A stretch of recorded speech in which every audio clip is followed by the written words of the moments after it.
UCS Manager is really the secret sauce when it comes to Cisco UCS. I mean, the technology is really cool. We can do some really cool things with the VIC card. We've got single wire management. We've got the fastest servers that are constantly breaking world records.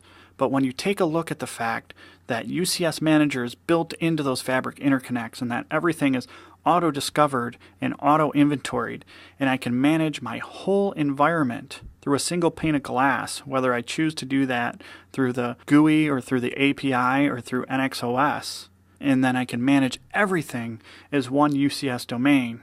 Man, that is really, really powerful. So when I talk about one domain, I mean that you can start out with 8 Cisco UCS blades and use one UCS Manager. Later, you can add on another 8 blades, so now I've got 16 blades, and I can still use the same UCS Manager.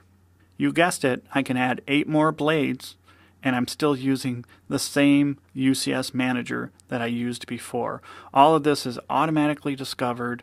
All I do is log into the GUI, I launch UCS Manager, and I can see my whole environment from one single pane of glass. In this case, you can see that I'm looking at my equipment tab on the right, and I can see all of my chassis, I can see all of my servers, I can see any rack mounts I have, as well as my fabric interconnects. I can see how my power supplies are running, I can see how much power I'm consuming, I can look into my servers and see all kinds of different information. As a matter of fact, let's dig in to the servers tab and see what we got in there. Here I can very easily log in. I can see which CPUs I have, I can see any memory, adapters, how many HBAs and NICs I have, any type of storage configuration. I can basically see anything about the server right here from the server tab. I can also go into my fabric interconnects and I can take a look at them. I can see a graphical representation of the fabric interconnects.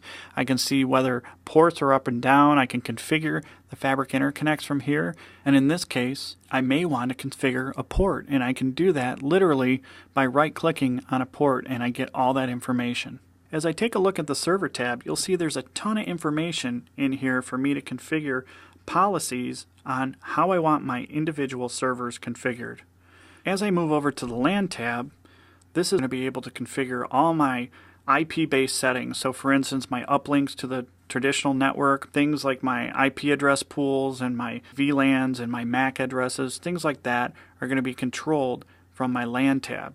Whereas on my storage tab or my SAN tab, this is where I'm going to control all my storage settings. So whether I uplink to the SAN, what worldwide port names I'm going to use, what worldwide node names I'm going to use, all the things that have to do with storage are here on this tab.